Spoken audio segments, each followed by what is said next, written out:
व्यवसाय अध्ययन में आज हम इकाई 2 में व्यावसायिक संगठन के स्वरूप के अंतर्गत एकल स्वामित्व या एकाकी व्यापार के बारे में अध्ययन करेंगे। सबसे पहले देखेंगे कि एकल स्वामित्व या एकाकी व्यापार से क्या आशय है। तो एकाकी व्यापार से आशय है, एकाकी व्यापार संगठन का वह स्वरूप है जिसका संचालन करता एक ही व्यक्ति होता है, अतः वह समस्त कार्यों के लिए उत्तरदायी होता है।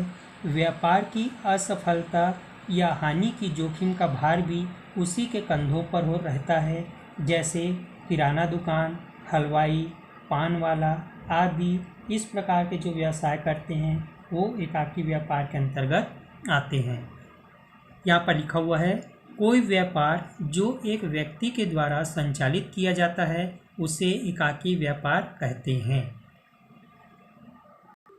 इसके बाद देखेंगे एकाकी व्यापार के लक्षण या विशेषताएं। पहली विशेषता है व्यवसाय की स्वतंत्रता। एकाकी व्यापार में व्यवसाय की स्वतंत्रता होती है। कोई भी व्यक्ति कोई भी एकाकी व्यापार को चुनाव कर सकता है एवं इसे प्रारंभ करने में पूर्ण स्वतंत्रता है, किंतु यदि किसी वस्तु के व्यापार में कोई वैधानिक प्रतिबंध है तब उसे सरकार की अनुमति आवश्यक होगी, अन्यथा नहीं होगी। दूसरा है व्यवसाय का सरल रूप। एकाकी व्यापार व्यवसाय का अत्यंत सरल स्वरूप है। इसकी स्थापना कोई भी व्यक्ति कर सकता है। सामान्य व्यक्ति इसका सफलतापूर्वक संचालन कर रहे हैं। यह सरल स्वरूप ही नहीं, अति प्राचीन भी है। तीसरा है पूर्ण नियंत्रण। चूँकि एकाकी व्यापार में व्यापारी अकेला मालिक होता है, अतः अपने व्यापार पर उसका पूर्ण नियंत्रण रहता है तथा प्रबंध कार्य के लिए भी वही व्यक्ति उत्तरदायी होता है। उसके बाद चौथा असीमित उत्तरदायित्व। एकाकी व्यापार का यही लक्षण उसका सबसे बड़ा दोष है कि उसका उत्तरदायित्व जो है वो असीमित होता है। यदि एकाकी व्यापारी ने कहीं से उधार पैसा ले रखा है तो उसका भुगतान करने के लिए उसकी निजी संपत्ति जो भी होगी उसका भुगतान करने के लिए करेगा। पांचवा है व्यवसाय एवं स्वामित्व में कोई अंतर नहीं। एकाकी व्यवसाय में व्यापारी एवं उसका व्यापार अभिन्न है, उनमें कोई अंतर नहीं होता। छठवा पूंजी पर एकाधिपत्य। एकाकी व्यापार में पूंजी पर व्यापारी का अकेला अधिकार होता है, क्योंकि वह पूंजी लगाता है तथा अन्य स्थानों से अपने दायित्व पर पूंजी के लिए राशि प्राप्त करता है। सातवां वैधानिक औपचारिकताओं से मुक्ति। एकाकी व्यापार में व्यापारी को वैधानिक औपचारिकताओं से मुक्ति मिलती है। क्योंकि एकाकी व्यापारी वैधानिक औपचारिकताओं से मुक्त होता है, उसके लिए इतना ही आवश्यक है कि वह वयस्क हो तथा संविदा या अनुबंध करने की क्षमता उसमें निहित हो। आठवां सीमित कार्य क्षेत्र। एकाकी व्यापारी में सीमित पूंजी, सीमित प्रबंध क्षमता, लेकिन असीमित उत्तरदायित्व होने के कारण एकाकी व्यापार का जो क्षेत्र है वो सीमित रहता है, लेकिन अपने व्यवसाय के विकास और विस्तार के लिए वह स्वतंत्र होता है। वह अपनी क्षमता एवं साधनों की उपलब्धता के आधार पर अपने व्यवसाय की सीमा का विस्तार कर सकता है। नंबर 9 है प्रारंभ एवं समापन सुविधाजनक। एकाकी व्यापार में व्यापार को प्रारंभ करना एवं समापन करना बहुत ही सुविधाजनक है या दोनों सरल है। इसके लिए किसी प्रकार की वैधानिक एवं व्यापारिक औपचारिकताओं को पूर्ण करना आवश्यक नहीं है। नंबर 10वां कुछ अन्य लक्षण है। पहला, कुछ विशिष्ट व्यवसाय के लिए एकाकी व्यवसाय श्रेष्ठ है। दूसरा, एकाकी व्यवसाय में कार्य एवं परिणाम का प्रत्यक्ष संबंध होता है। जितना आप मेहनत करेंगे उतना ज़्यादा लाभ आपको व्यवसाय से मिलेगा, क्योंकि अकेला व्यक्ति वही उसका मालिक होता है। तीसरा, व्यापार के लाभों पर एक ही व्यक्ति का अधिकार होता है, हानि होने पर उसे ही वहन करना पड़ता है। चौथा, व्यापार में परिवर्तन या संशोधन व संचालन अत्यधिक सुविधाजनक होता है। उसके बाद एकाकी व्यापार के गुण या लाभ या महत्व। पहला है प्रारंभ एवं समापन सुविधाजनक। एकाकी व्यापार बड़ी सरलता से प्रारंभ किया जा सकता है क्योंकि यह वैधानिक प्रतिबंधों से मुक्त रहता है। व्यापारी अपनी इच्छा से एवं सरलतापूर्वक व्यापार की स्थापना कर सकता है एवं समापन भी कर सकता है। इसके लिए कोई वैधानिक बाधा नहीं है और न ही किसी औपचारिकता को पूर्ण करने की आवश्यकता है। दूसरा, कार्य में लगन। एकाकी व्यापारी उत्साह एवं लगन से कार्य करता है क्योंकि उसे पता होता है कि वह व्यापार की सफलता उसके परिश्रम पर निर्भर है। संपूर्ण लाभ का अधिकारी एकमात्र वही है। उसने व्यापार का चयन भी अपनी रुचि के अनुसार किया है। इस तीनों कारणों के कारण एकाकी व्यापारी अपने व्यापार को करने में लगन से कार्य करता है। तीसरा, व्यवसाय के चयन में स्वतंत्रता। व्यवसाय के चयन के संबंध में वह पूर्ण स्वतंत्र है। इसी प्रकार व्यापारी के व्यापार के परिवर्तन, विस्तार आदि के संबंध में भी वह स्वतंत्र है। यदि किसी वस्तु के व्यापार में सरकार की कोई शर्त है या किसी प्रकार के नियम का पालन करना है तब वह उसे पूर्ण करेगा। वैसे वह व्यवसाय के चयन में प्रायः स्वतंत्र है। चौथा है गोपनीयता। गोपनीयता अर्थात गुप्त रखना। व्यापारिक रहस्य की गोपनीयता व्यापारिक सफलता की कुंजी है। एकाकी व्यापारी रहस्यों को गोपनीय रखता है तथा वर्तमान प्रतियोगी युग में सफलता प्राप्त करता है। अर्थात व्यापार की सफलता के लिए गोपनीयता अनिवार्य है। एकाकी व्यापार में व्यवसाय की समस्त बातें व्यापारी तक सीमित रहती है। इस गोपनीयता के कारण लेनदारों और देनदारों में संदेह पैदा हो जाता है। पांचवा है शीघ्र निर्णय। व्यापार का अकेला स्वामी होने के कारण व्यापार के संबंध में कोई भी निर्णय वे शीघ्र या जल्द से जल्द ले सकता है। छठवां है व्यक्तिगत संपर्क। एकाकी व्यापार में व्यापारी एवं ग्राहक के संबंध बड़े मधुर एवं व्यक्तिगत हो जाते हैं। व्यापारी अपने व्यवहार से उसे जीत लेता है तथा उसके ग्राहक उसके व्यापार को प्राथमिकता प्रदान करते हैं। छठवां है व्यक्तिगत संपर्क। एकाकी व्यापार में सातवां है मितव्ययिता। एकाकी व्यापारी व्यापार के स्वामी के अतिरिक्त संचालक भी होता है, अतः वह प्रत्येक व्यय सावधानी एवं सतर्कता से करता है। अनावश्यक व्यय से सदैव बचता रहता है, अतः इस प्रकार के व्यवसाय में धन का दुरुपयोग नहीं होता। नंबर 8, सतर्कता।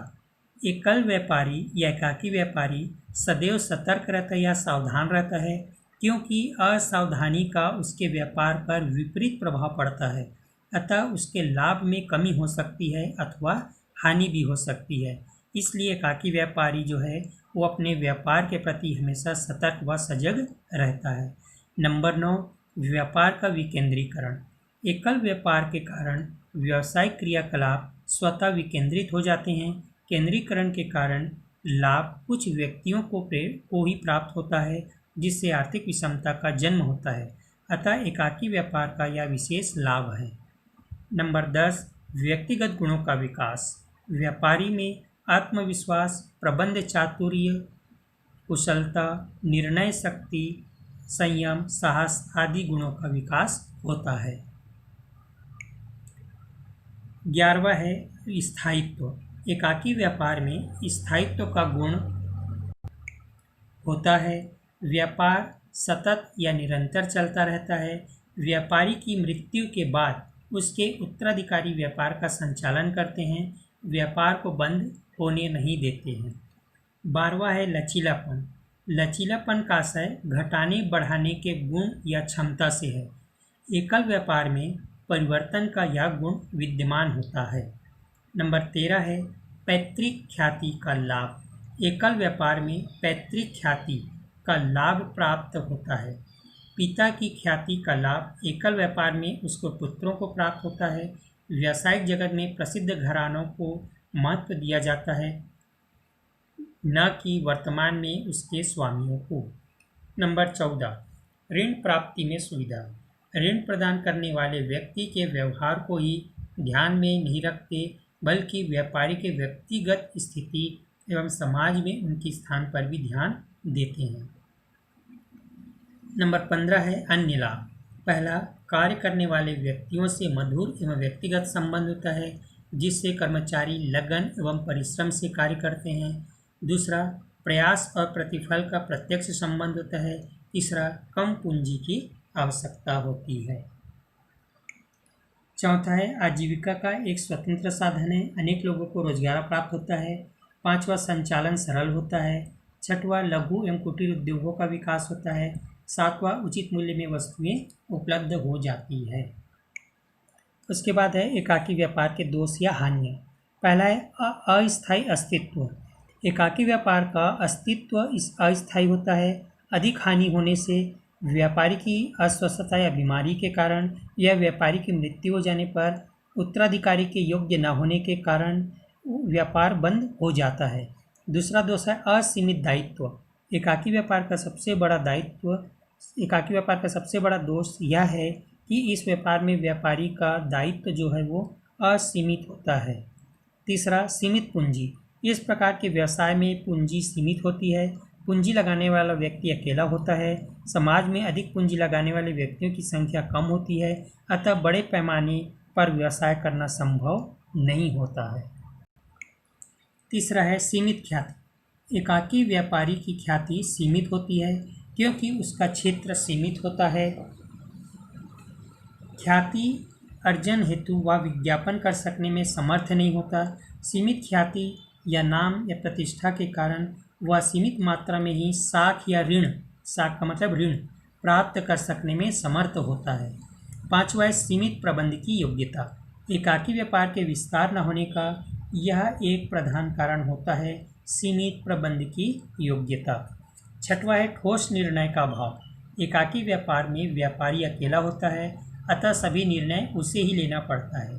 क्षमता, ज्ञान एवं अनुभव की सीमितता के कारण निर्णय हमेशा सही नहीं होते, इसलिए एक से दो भले कहा जाता है। कभी कभी उसे शीघ्रता से निर्णय लेना पड़ता है और परिणाम होता है कि उसे लाभ के स्थान पर हानि हो जाती है। सातवां है अति गोपनीयता।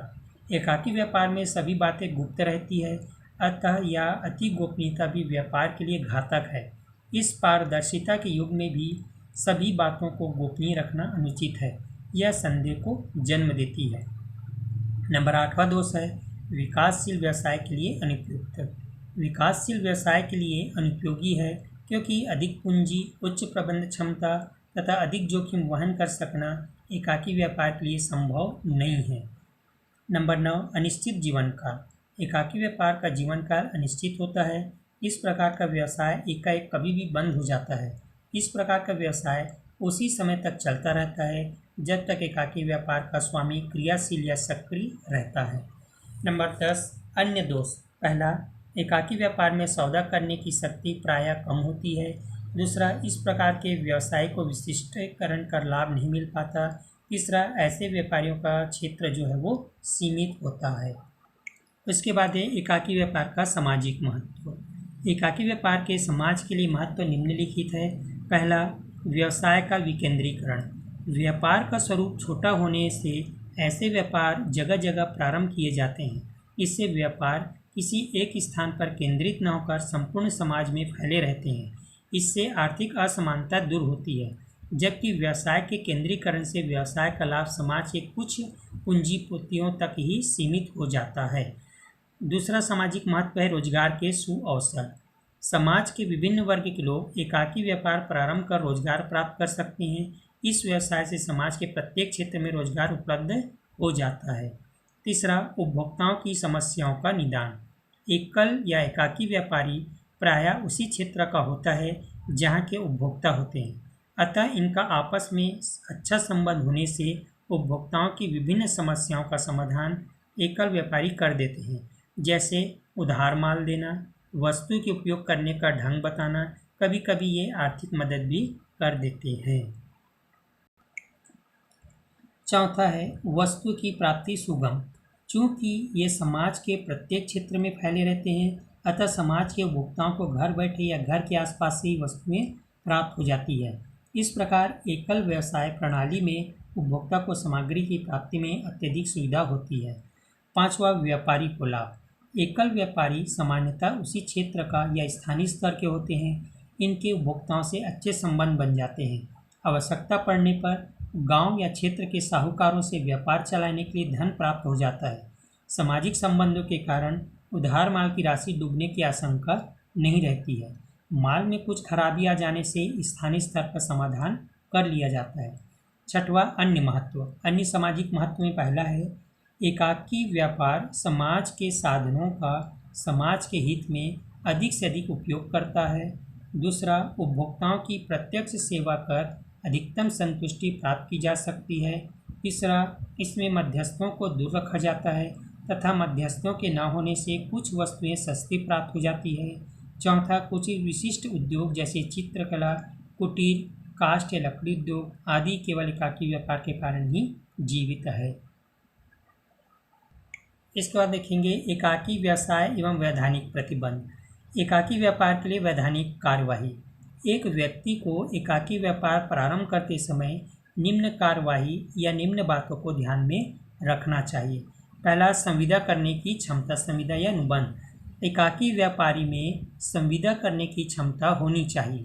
भारतीय संविदा अधिनियम के अनुसार वही व्यक्ति संविदा कर सकता है जो वयस्क हो, अर्थात जिसकी उम्र 18 वर्ष या अधिक हो। दूसरा, मानसिक स्थिति अच्छी हो, स्वस्थ मस्तिष्क का होना चाहिए, पागल वगैरह नहीं होना चाहिए। तीसरा, जो न्यायालय द्वारा दिवालिया घोषित न किया गया हो। चौथा, जो कानून द्वारा संविदा करने की क्षमता रखता हो। दूसरा है वैध व्यापार। एकल व्यापारी वही व्यापार कर सकता है जो कानून के अनुसार वैध हो। कोई कानूनी प्रतिबंध व्यापार में न लगा हो, अर्थात व्यापार कानून सम्मत हो। यदि कोई कानून द्वारा व्यापार में प्रतिबंध लगा हो तो ऐसे व्यापार को एकल व्यापारी प्रारंभ नहीं कर सकता। तीसरा, लाइसेंस लेना। कुछ व्यापार में एकाकी व्यापार को लाइसेंस लेना आवश्यक होता है, जैसे खान पान व्यवहार के लिए खाद्य विभाग से विक्रय कर नंबर, नापतल विभाग से नियमों का पालन, गुमास्ता कानून का पालन आदि। चौथा, असीमित दायित्व। एकाकी व्यापारी व्यापार का सर्वे सर्वा होता है। व्यापार में उसके दायित्व असीमित होते हैं। किन्हीं दायित्वों का भुगतान न करने या दिवालिया होने पर उसकी निजी संपत्ति से दायित्वों का भुगतान किया जाएगा। करों का भुगतान। एकाकी व्यापारी को स्थानीय एवं राज्य सरकार के नियमानुसार आबकारी कर, वित्तीय कर, व्यवसाय कर, वाणिज्यिक कर, आयकर, उत्पादन कर या अन्य आवश्यक करों का भुगतान करना पड़ता है। छठवां, दिवालिया कानून का पालन। एकाकी व्यापारी भी दिवालिया कानून से नहीं बच सकता, अतः दायित्व अधिक होने पर उसकी निजी संपत्ति से राशि वसूल की जाएगी। इसके बाद हम देखते हैं कि भारत में एकाकी व्यापार का भविष्य। भारत की इस आर्थिक एवं सामाजिक स्थिति अन्य विकास राष्ट्रों की तुलना में पृथक है। यहाँ छोटे छोटे व्यापार से ही समग्र का विकास किया जा सकता है। यहाँ धन का अभाव है, कृषि प्रधान राष्ट्र है, अतः ऐसी स्थिति में एकाकी व्यापार का भविष्य भारत में उज्ज्वल है। एकाकी व्यापार के भविष्य को हम निम्न बिंदुओं में स्पष्ट कर सकते हैं। पहला, पूंजी का अभाव। भारत में प्रति व्यक्ति आय अत्यधिक कम है। पहले में यह निर्धन राष्ट्रों की श्रेणी में आता था, किंतु अब यहाँ के लोगों की आय में वृद्धि हुई है। फिर भी अन्य देशों की तुलना में आय कम होने से यहाँ पूंजी का अभाव है और कम पूंजी से व्यवसाय केवल एकाकी व्यवस्था से ही चलाया जा सकता है। दूसरा, साहस का अभाव। भारत एक कृषि प्रधान राष्ट्र है, अतः यहाँ औद्योगिक एवं व्यावसायिक क्षेत्र में प्रारंभ से ही साहस एवं जोखिम का अभाव रहा है, जिससे बड़े बड़े उद्योग स्थापित नहीं की जा सके। साहस के अभाव में केवल एकल व्यापार ही फल फूल सकता है। साहस या जोखिम उठाने की शक्ति कम होने के कारण बड़े बड़े उद्योग कारखानों का विकास नहीं हो पाया, अतः साहस की कमी या अभाव होने के कारण केवल एकल व्यापार ही फल फूल रहा है। तीसरा, प्रबंधन एवं व्यापारिक कुशलता का अभाव। व्यापार एवं औद्योगिक धंधों के विकास न होने तथा वाणिज्य शिक्षा के अभाव में यहाँ के लोगों में व्यापारिक कुशलता एवं प्रबंध निपुणता का पूर्ण अभाव है। चौथा है जनसंख्या की अधिकता। यहाँ की जनसंख्या अधिक है, उन्हें रोजगार प्रदान करने की आवश्यकता है, अतः एकाकी व्यापार ही यहाँ के लिए उपयुक्त है। पांचवा, ग्रामीण जनसंख्या। 75% जनसंख्या ग्रामों में या गांवों में निवास करती है, अतः इनकी आवश्यकता की पूर्ति के लिए व्यापार का एकल स्वामित्व स्वरूप ही उपयोगी है। छठवां, बाजार की सीमितता। परिवहन के साधनों का पूर्ण विकास न होने के कारण भारतीय बाजार की सीमाएं कम हैं, अतः एकाकी व्यवसाय ही उपयुक्त है। सातवां, अन्य कारण। सरकार की उदासीनता, अशिक्षा, विवेकीकरण एवं अन्वेषण का भाव आदि कारणों से एकाकी व्यापार ही उपयुक्त है। स्वतंत्रता के बाद भारत के आर्थिक परिदृश्य में पर्याप्त अंतर आया है। अब यहाँ भी बड़े बड़े उद्योग स्थापित हो रहे हैं, लेकिन एकाकी व्यापार का भविष्य सुरक्षित है। पंडित जवाहरलाल नेहरू के शब्दों में, भारत तभी औद्योगिक राष्ट्र होगा जब यहाँ लाखों की मात्रा में छोटे छोटे उद्योग धंधे स्थापित कर दिए जाएं। उपर्युक्त कारणों से यह कहा जा सकता है कि भारत में एकल व्यवसाय का भविष्य सुरक्षित एवं उज्ज्वल है।